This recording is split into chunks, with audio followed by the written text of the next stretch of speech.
À présent, l'invité dans ce journal, Samba Ndong, il est le coordonnateur des jeunes cadres républicains, COJER, et c'est lui que nous recevons dans ce journal.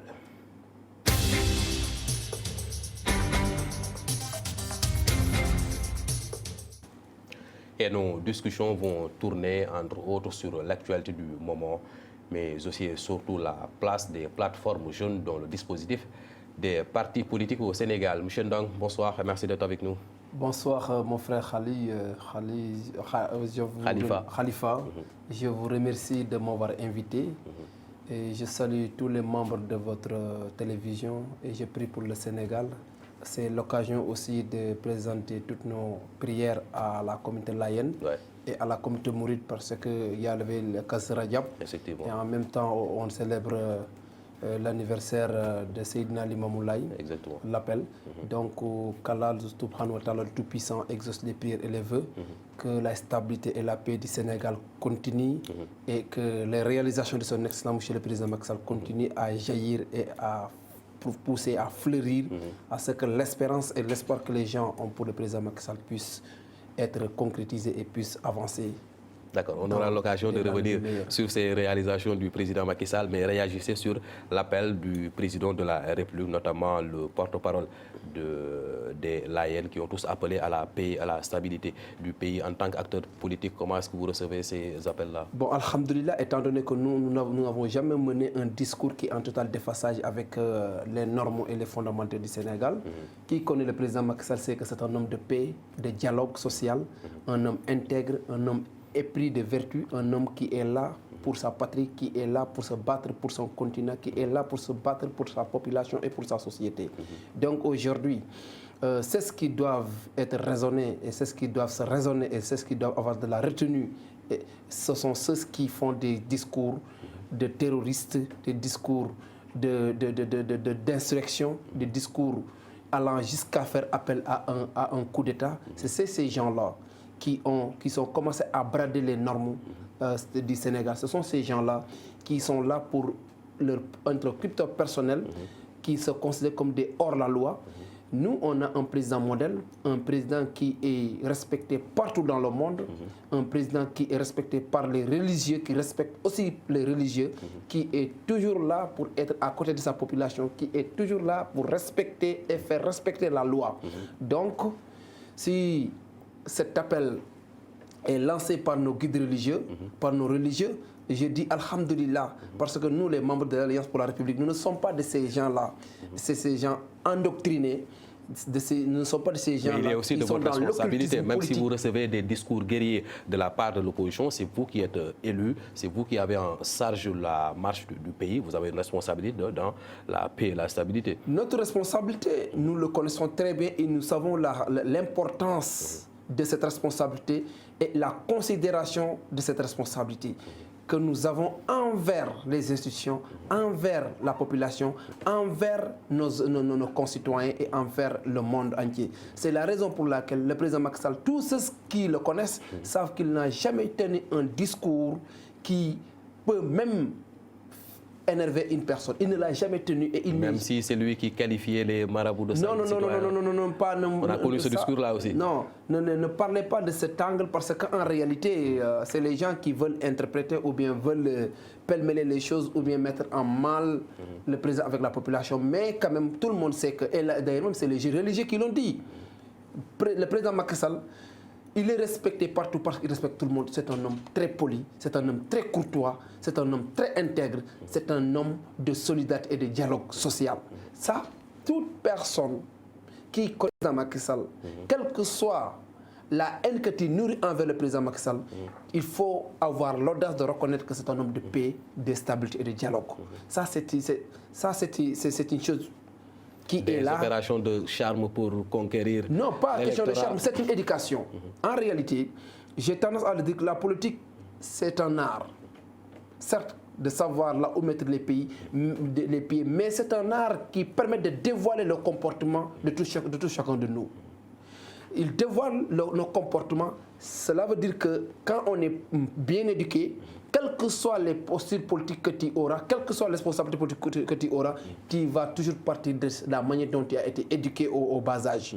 Cela veut dire que donc, quand on est né intègre, on est né loyal, on est né engagé pour la patrie, on est né poli, on est éduqué dans la politique et dans le respect mutuel, de facto, quelle que soit la nature de la politique que tu utiliseras, tu seras toujours en conformité avec cette éducation que tu avais reçue au bas âge. C'est la raison pour laquelle son excellent monsieur le président Macky Sall, tout le monde l'aime, tout le monde l'approuve, tout le monde aspire à être comme lui parce qu'en réalité c'est le modèle de politique, de stabilité et de dialogue social. Et on reviendra sur cette politique-là, mais l'actualité aussi, c'est ce chamboulement qui est intervenu à la magistrature suprême. Amadé Diouf qui n'est plus procureur de la République, Ousmane Diagne qui a changé de poste. Ce n'est pas des motivations politiques qui sont derrière ce chamboulement? Mais non, le chamboulement, ça a toujours été comme ça. En ce moment-là, en cette période? Écoute, depuis qu'on est là, depuis qu'on est accédé à la magistrature suprême, il y a combien de procureurs de la République qui ont été nommés par son excellent monsieur le président Macky Sall? Il y en a pas pagaille. Donc, il ne faut pas... Parce que... Mais au moins, ce qui ont duré au poste, mais Amadou Diouf, c'est récent. Non. Moins d'1 an qu'il a remplacé Serigne Bassirou Gueye. Durer ou ne pas durer, peu importe. L'essentiel, c'est de remplir sa mission ou la trahir. L'essentiel, c'est de... Et je pense que, et je suis convaincu que tout ce que le président a eu à avoir confiance en eux, ils ont eu à faire ce qu'on leur avait demandé de faire. Maintenant, le président, c'est la personne qui a été élue au suffrage universel direct, qui a un pouvoir discrétionnaire, qui le donne à qui il a confiance. Et aujourd'hui, je ne vois pas... Le président n'est pas un homme qui peut être emballé comme ça par des détails issus de beauté ou bien par des détails d'histoire de plainte. Non. Le président est hors... C'est un dossier qui tient en haleine tout le pays. Non, le président est hors de cette mêlée. Le président, ce qui l'intéresse, c'est comment faire pour écarter le Sénégal de ces attaques terroristes, de ces coups d'État qui envoisinent notre pays. Je l'ai tendance à le dire, le Sénégal est un chouchou dans un océan de crocodiles. Ce que cela veut dire, c'est-à-dire que le pays est un barycentre. Entouré de foyers de tension. Il est entouré par des foyers de tension. Et tout ce qui est important aujourd'hui, c'est quoi? C'est de préserver la stabilité de ce pays. Tous les moyens maintenant sont bons pour garder la stabilité et la paix du Sénégal. Quel que soit le prix, nous sommes obligés de garantir la paix et la stabilité des Sénégalais et leur garantir la libre circulation. Maintenant, ça passe par le respect des lois et des règlements. Il y a l'inamovibilité de certains magistrats. On ne peut pas, à chaque conseil supérieur de la magistrature, faire quitter à des postes que des magistrats devraient durer. Le magistrat est un magistrat. Il est inamovible. Mais le poste est un poste. Le décret est un décret. Il faut savoir qu'il y a ce qu'on appelle le pouvoir temporel et le pouvoir spirituel. Tu peux être magistrat jusqu'à la fin de ta carrière sans avoir un décret de nomination émanant d'un président de la République. Mais quand tu as la chance d'avoir un président qui t'a permis d'occuper des stations très élevées, il faut féliciter. Maintenant, peut-être les gens peuvent avoir leur pensée. La pensée, elle est libre.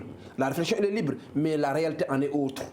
Le président, je me suis dit que il n'est pas la première personne à occuper la station nationale, c'est-à-dire être président de la République et faire des chamboulements au niveau de la magistrature. Ça a toujours été comme ça. Donc, je ne vois pas, je n'accorde pas ces arguments que les gens, d'importance, ces arguments que les gens sont en train de ventiler comme quoi il y a des dossiers pendant devant la justice. Il y a combien de dossiers qui sont devant la justice que les juges ont toujours tenu debout, ont toujours traité de la manière la plus adéquate.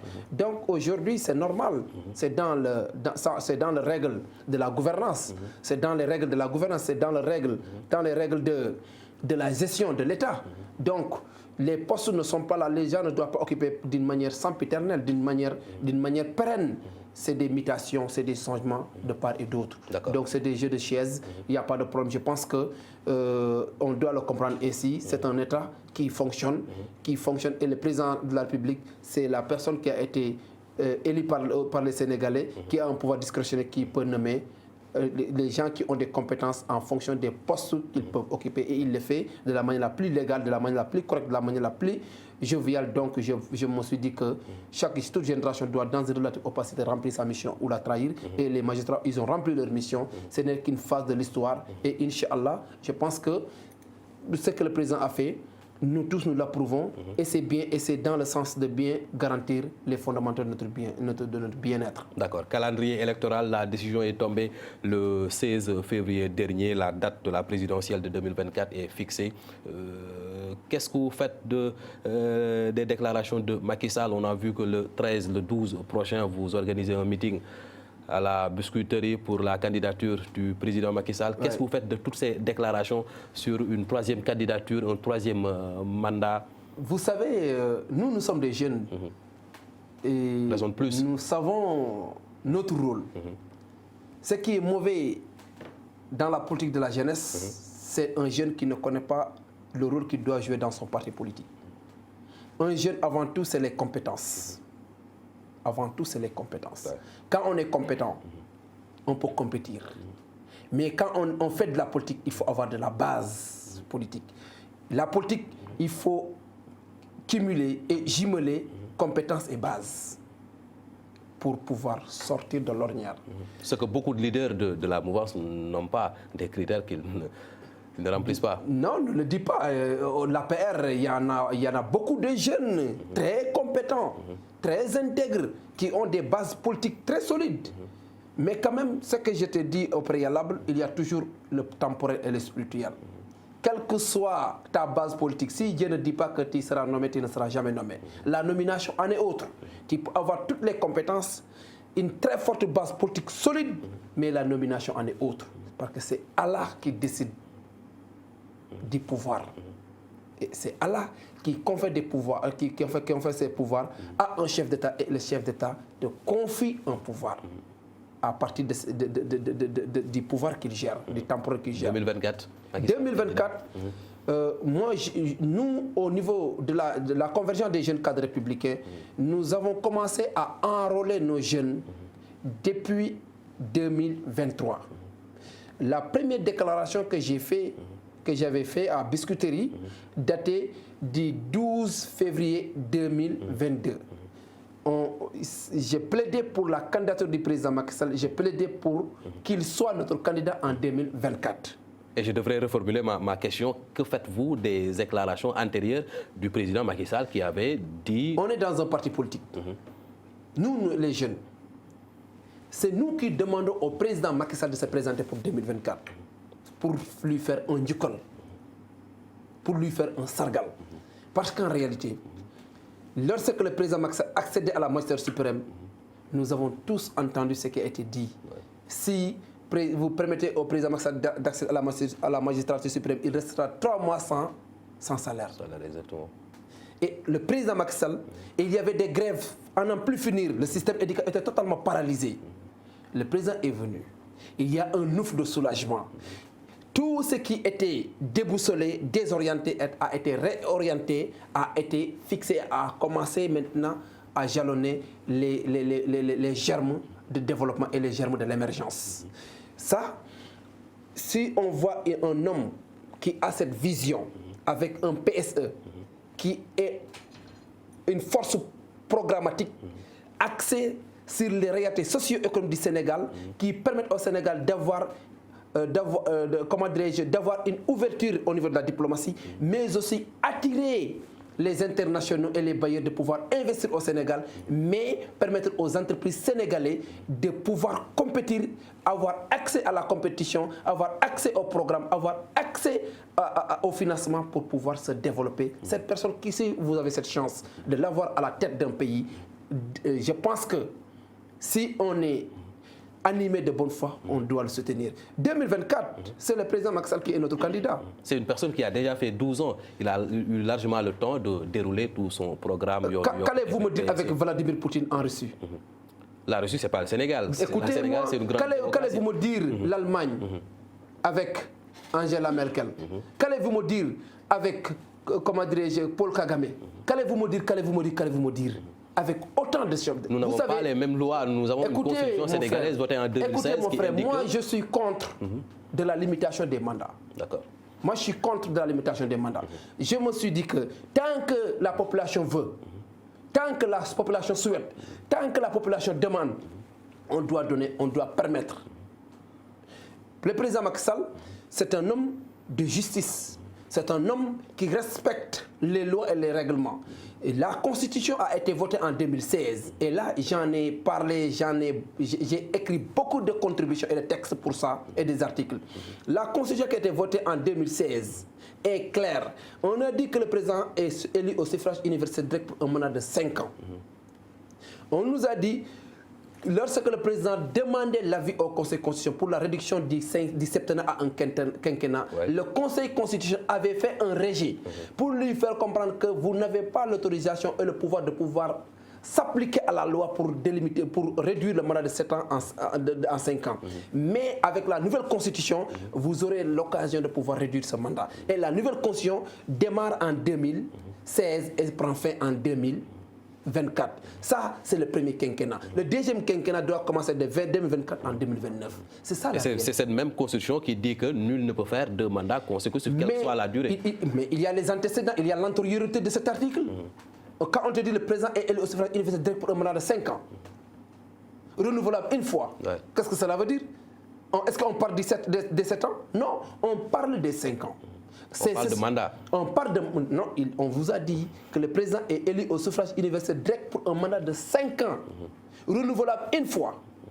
Ça, c'est clair. C'est de l'écrit, c'est du français. C'est pas du Sérère ou bien du Halpla ou bien du Diola. C'est du français. C'est clair. Et là, maintenant, après L28, 26, l'article vous dit nul n'a le droit de faire plus de 2 mandats consécutifs. 2 mandats consécutifs de quoi? De 5 ans. Un débat juridique que vous avez fini de nous installer comme 2012 avec Wade. Mais on va évoluer en marge de cette... Et mon meeting, oui. Le meeting... Bon. On va revenir sur ce meeting-là. Parlons toujours de cette candidature du président Macky Sall pour 2024. Il y a déjà, le 8 janvier dernier, Ousmane Sonko qui avait tenu un grand rassemblement à Keur Massar. On a vu avec le PUR des rassemblements qui enregistrent une forte affluence de militants. Vous n'avez pas peur de cette opposition-là? Vous savez... Il y a mieux mobilisé que ce que vous avez fait à Pikine. Non, non, non, c'est pas comparable. Ah bon? Mobiliser tout le Sénégal en donnant des 10 000 et des 20 000 et des 30 000, ça n'a rien à voir avec mobiliser avec la force. Ça, c'est le pouvoir de mobiliser. Non, non, non. Non, non, non. Pourquoi ils commandaient 335 millions? Pourquoi ils l'ont commandé? Et pourtant, dans le groupe WhatsApp, dans le groupe WhatsApp, le groupe WhatsApp explose parce que les gens demandent un règlement de compte. Les gens leur demandent un compte rendu. Parce qu'ils ont dilapidé les fonds de leurs militants. Des groupes WhatsApp que vous avez certainement infiltrés en Non, je politique. ne sais pas si on a infiltré ou pas. Mais de toute façon, on est au Sénégal. On est au Sénégal. Le Sénégal est très petit. Nous savons ce qui se passe. Nous ne sommes pas des militants de luxe qui sont uniquement dans les bureaux hauts. Nous mouillons le maillot et on est partout dans le Sénégal. Moi, il n'existe pas un seul jour que je ne me déplace pas à l'intérieur du pays pour savoir ce qui se passe.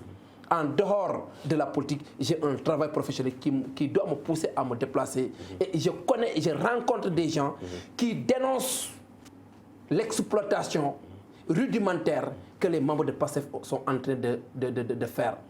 Faire cotiser des 500, des 1000 francs, des 3000 francs et un bon jour, tu les dilapides sans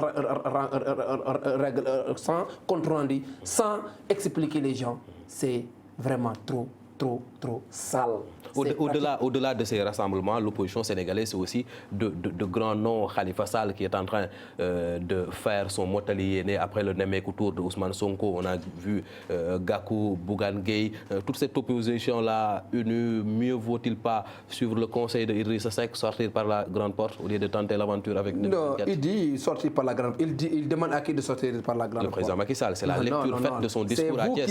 C'est vous qui argumentez comme ça. Mais il dit, vous ne l'avez pas compris ainsi? Il dit, ne l'a pas dit. Il dit c'est un collaborateur du président, c'est un compagnon du président. Il est là pour soutenir le président.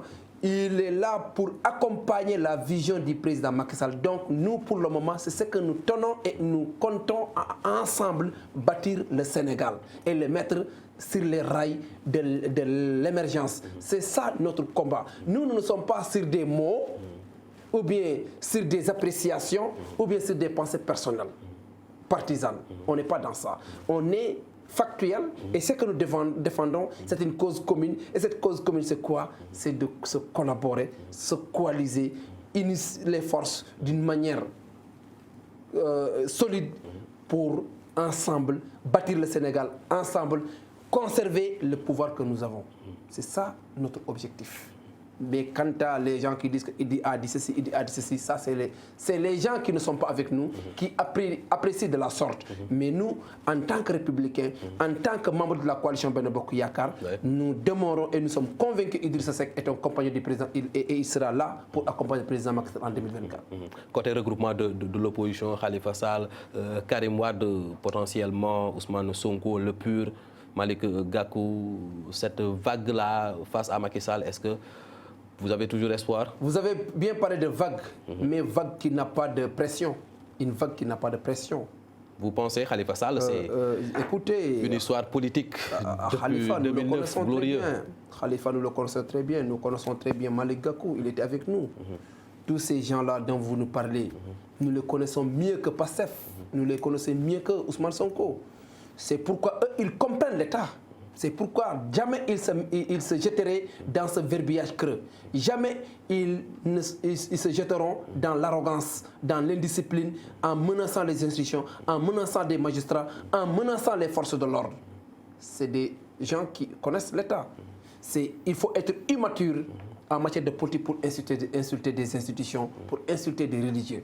Mais quand même, eux, ils savent que vous savez, Barthélémy Dias défendait la candidature du président Macky Sall pour 2024. Il l'a dit dans plusieurs plateaux. Il l'a dit, il l'a réitéré. Si aujourd'hui, ils contestent, écoutez, si aujourd'hui ils contestent, parce que leur sondage leur prouve que si une fois que le président Macky Sall se présente, il va sortir au premier tour. Et ils le savent très bien, ils sont conscients de ça. C'est pourquoi en réalité, c'est des frileux. C'est des peureux. C'est pourquoi ils ne peuvent pas tenir cette force de mobilisation, cette force électorale que la coalition Benno Bokk Yakaar détient. Et ils le savent. Parce qu'en réalité, j'ai tendance à le dire, la campagne de diabolisation atteint difficilement son seuil de saturation quand les individus appartiennent à différentes familles. Et la politique de la manipulation, la politique de l'intox et la politique de la roublardise est éphémère. Ils disaient aux Sénégalais que nous sommes là pour protéger les homosexuels. Et il avait dit aux Sénégalais que eux, quand ils seront à l'Assemblée nationale, la première loi qu'ils voteront, c'est d'introduire une loi contre les homosexuels. Est-ce que vous l'avez une fois entendu qu'ils proposent une loi qui est anti-homosexuelle? Tu ne l'entendras jamais au plus grand jamais. Parce qu'en réalité, ce sont ces forces occultes qui les financent. Ça, c'est de graves accusations que vous faites. Ce sont ces forces occultes qui les financent. Jamais, je le dis aujourd'hui, jamais tu n'entendras un Birame Souleye ou bien un membre de Yewwi député qui va introduire une loi contre l'homosexualité. Jamais. Aujourd'hui, qui sont ceux qui disaient France dégage? Qui est le gars qui a pris le micro de RTS en le jetant? Et aujourd'hui, qui insultait la France? Et aujourd'hui, il a payé des millions pour avoir une interview avec les télévisions françaises. Qui aujourd'hui, il se chamaille avec Guy Marius Sagna parce qu'ils n'ont pas la même vision. Est-ce que finalement, ce n'est pas ça le problème de la mouvance? Considérer seul Ousmane Sonko comme opposant jusqu'à faire Non, Ousmane Sonko n'est pas un opposant. C'est un haineux. Il nourrit une haine. Parce que Ousmane Sonko fut un ancien membre de l'APR, de l'Alliance pour la République, un sympathisant qui a soutenu. Ousmane Sonko n'a jamais été écoutez, Ousmane Sonko a tout. Écoutez, peut-être les gens. Non, nous le savons. Ousmane Sonko, lorsqu'il venait au bureau de Mansour Faye pour avoir une audience avec Mansour Faye. Chose qu'il a nié catégoriquement. Il peut le nier aujourd'hui. Mais Ousmane Sonko, combien de fois il se dit et se dédie? Combien de fois il se dit et se dédie? C'est un adepte des faits. On va évoluer. Je rappelle que nous recevons Moussa Ndong, le coordonnateur, Samba Ndong du moins coordonnateur de la convergence des jeunes cadres républicains. L'actualité politique récente, c'est aussi les rapports là que le Sénégal a connus. Finalement, vous nous avez entraînés dans un débat politique jusqu'à oublier cette gestion nobileuse décriée par la Cour des comptes sur la gestion des fonds force Covid. Bon, j'en ai déjà parlé, j'en ai déjà expliqué, j'ai tout fait. Hein? Mais ce que j'ai dit, moi, je fais confiance à la Cour des comptes, je fais confiance au contrôleur, je fais confiance à la justice sénégalaise. Ça, c'est un premier fait. Deuxième fait, on nous a parlé de rapport. Rapport ne veut pas dire inculpé ou culpable. Coupable, autant pour moi. Rapport ne veut pas dire coupable.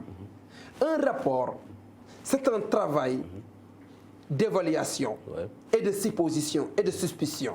On suppose qu'il y a malversation. Cela ne veut pas dire qu'il y a malversation. Mais c'est malgré tout, c'est soutenu par des faits. Les faits, sur des points précis que nous avons vécu des la autorités habilitées qui ont été épinglées. L'exemple qui est banal, que je donne à chaque fois à mes camarades, c'est quoi? Le masque. Les masques là qu'on portait, ils coûtent 25 francs, non? Lors de la Covid, il allait jusqu'à 500 francs. On vendait ça à 500 francs. À l'unité? À l'unité, oui. Masque, moi en ce moment, j'enseignais. Je sortais, j'achetais des masques à 500 francs. Je le portais pour partir. Finalement, lorsque j'ai commencé à faire des dons de masques, parce que c'était trop difficile, je prenais les masques que nos tailleurs là confectionnaient. Mais, à ma grande surprise, ce masque qu'on fabriquait à 200 francs était allé jusqu'à 1500 francs par masque, par unité. Au Sénégal? Au Sénégal. Ici, à Bentali, à Biscuiterie, moi qui vous parle, j'ai eu à vivre ça. Ah, c'est pas trop exagéré, des masques à l'unité? Moi, je l'ai vu, je ne dis pas, je l'ai vu parce que je demandais à des tailleurs à ce qu'ils me confectionnent des masques. Moi, j'ai vécu l'expérience. On attend à nous dire que une personne qui a 1000 fois, qui est plus expérimentée, n'est pas égale à la personne qui vient de connaître l'expérience. Moi, j'ai vécu l'expérience. Là, vous tentez de justifier les malversations, les surfacturations? Non, je ne justifie pas. Je justifie des faits qui existent. Tout le monde, toi, vous saviez que ces masques-là coûtaient trop cher. Mais pas à ce niveau-là. Les masques coûtaient 500 francs. On l'achetait à 500 francs. Par l'unité. Et là, aujourd'hui, si je fais le corollaire de la vente de ces masques, avec les contraintes au niveau mondial, il n'y avait plus de déplacement, les frontières étaient fermées, tout était fermé.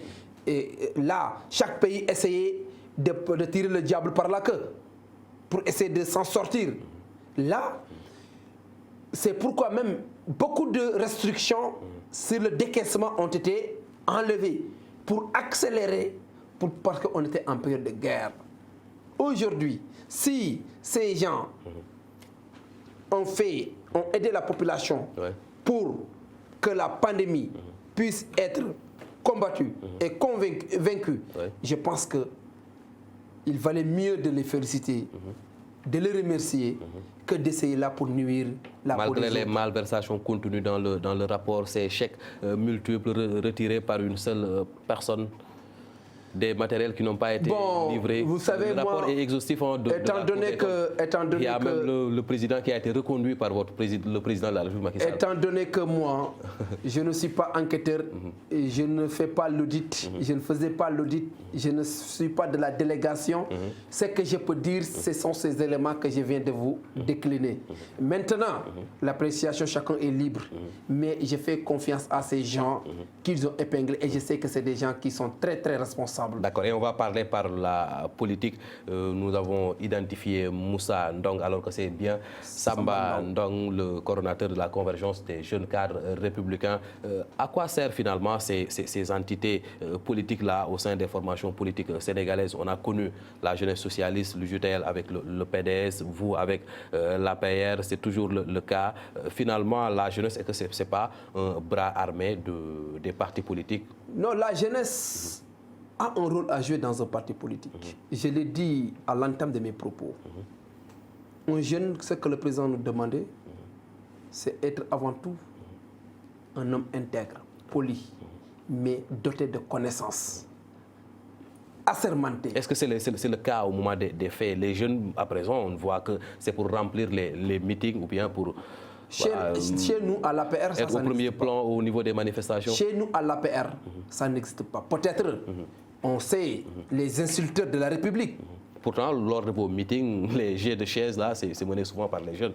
Les jeux de chaises, ça, parfois, ça arrive. C'est des guerres de positionnement. Et en politique, la politique rime souvent avec ça, au sein d'un parti, de même parti politique. Mais avec des adversaires en politique, ça ne doit pas se passer comme ça. On doit tenir un débat de gentlemen. La politique, des gentlemen. La politique, c'est comme des sports. Être vaincu ne doit pas susciter de la haine. Avoir plus de base ne doit pas susciter de la jalousie ni de la méchanceté. Mais ça doit être entre des gentlemen.